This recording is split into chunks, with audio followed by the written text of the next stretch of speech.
আপনি যদি 2020-22 ব্যাচের ডিএলএড প্রার্থী হন তাহলে এই ভিডিওটি আপনার জন্য খুবই গুরুত্বপূর্ণ। ভিডিওটি প্রথম থেকে শেষ পর্যন্ত দেখুন। কি বিষয় না, ডিএলএড প্রার্থীদের পাঁচটি নোটিশ পুরোপুরি অগ্রাহ্য করেছে প্রাইমারি বোর্ড।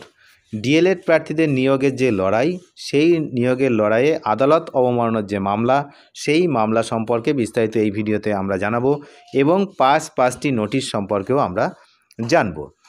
পশ্চিমবঙ্গ যে প্রাথমিক শিক্ষা পর্ষদ, তাদের বিরুদ্ধে 2020-22 ব্যাচের ডিএলএড প্রার্থীদের নিয়োগ সংক্রান্ত মামলা এক নতুন মোড় নিয়েছে এই মুহূর্তে। বারবার আইনি নোটিশ দেওয়া সত্ত্বেও পর্ষদের যে নিষ্ক্রিয়তা, তার কারণে প্রার্থীরা অবশেষে সুপ্রিম কোর্টে অবমাননার মামলা দায়ের করেছেন।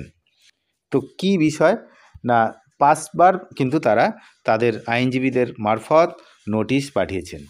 2020-22 ব্যাচের ডিএলএড প্রার্থীরা নিয়োগের জন্য অপেক্ষা করছেন দীর্ঘদিন ধরে। তাদের দাবি যে সুপ্রিম কোর্টের একটি নির্দেশ অনুযায়ী তারা নিয়োগ পাওয়ার যোগ্য, কিন্তু পশ্চিমবঙ্গ যে প্রাথমিক শিক্ষা পর্ষদ রয়েছে তারা এই বিষয়ে কোনো পদক্ষেপ নেয়নি। তাই পরিস্থিতি এখন জটিল হয়েছে। কি না, প্রার্থীরা তাদের আইনজীবীর মাধ্যমে পর্ষদকে মোট 5বার নোটিশ পাঠিয়েছেন। প্রতিটি নোটিশের উদ্দেশ্যই ছিল সুপ্রিম কোর্টের নির্দেশ মেনে প্রার্থীদের নিয়োগ প্রক্রিয়ায় অন্তর্ভুক্ত করা, কিন্তু পর্ষদের পক্ষ থেকে কোনো ইতিবাচক সাড়া এখনও মেলেনি। প্রথম নোটিশটি দেওয়া হয় 9ই এপ্রিল 2025। সুপ্রিম কোর্টের 4ই এপ্রিলের যে নির্দেশ, সেই নির্দেশ মেনে চলার জন্য অনুরোধ করা হয় ফার্স্ট নোটিশে। দ্বিতীয় নোটিশ দেওয়া হয় 5ই মে 2025। নিয়োগ প্রক্রিয়ায় প্রার্থীদের অংশগ্রহণের সুযোগ দেওয়ার জন্য পুনরায় অনুরোধ করা হয়। তৃতীয় নোটিশ 23শে জুন 2025। 7 দিনের মধ্যে আবেদনকারীদের নিয়োগের বিষয়টি বিবেচনার জন্য বলা হয়। চতুর্থ নোটিশ 15ই জুলাই 2025। এই নোটিশে স্পষ্ট বলা হয় নির্দেশ না মানলে কারাদণ্ডসহ আদালত অবমাননার প্রক্রিয়া শুরু হবে। পঞ্চম নোটিশ 30শে জুলাই 2025। পর্ষদকে পদক্ষেপ নেওয়ার জন্য 3 দিনের চূড়ান্ত সময়সীমা দেওয়া হয়। তাহলে এই 5টি নোটিশের কথা আমি বললাম, যে 5টি নোটিশ তারিখ সহ জানালাম এই সময় দেওয়া হয়েছে। বারবার নোটিশ দিয়েও কোনো কাজ হয়নি। প্রার্থীরা সুপ্রিম কোর্টে 3টি পৃথক আদালত অবমাননার মামলা দায়ের করেন। এই পদক্ষেপটি যে তাদের লড়াইয়ের এক নতুন মাত্রা দিয়েছে এবং পর্ষদের উপরে কিন্তু চাপ সৃষ্টি করেছে।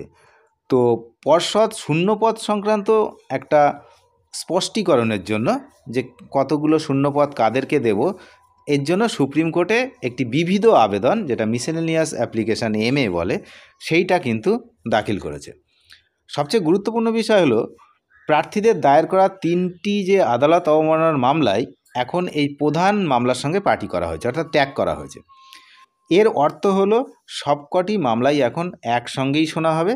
আর এবার বিশেষজ্ঞরা কি মনে করছেন, যে এটি যখন সবকটা মামলা একসঙ্গে শুনানি হবে, তখন প্রার্থীদের জন্য কিন্তু একটি সুবিধাজনক পরিস্থিতি সৃষ্টি হবে, কারণ এটি তাদের মামলাকে আরও শক্তিশালী করবে, কারণ সমস্ত বিষয় একসঙ্গে বিবেচনা করা হবে।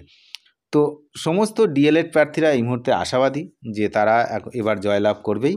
যেহেতু সমস্ত মামলায় একসঙ্গে শোনা হবে, তাই একটি ইতিবাচক এবং সার্বিক সমাধান বেরিয়ে আসার কিন্তু সম্ভাবনা তৈরি হয়েছে।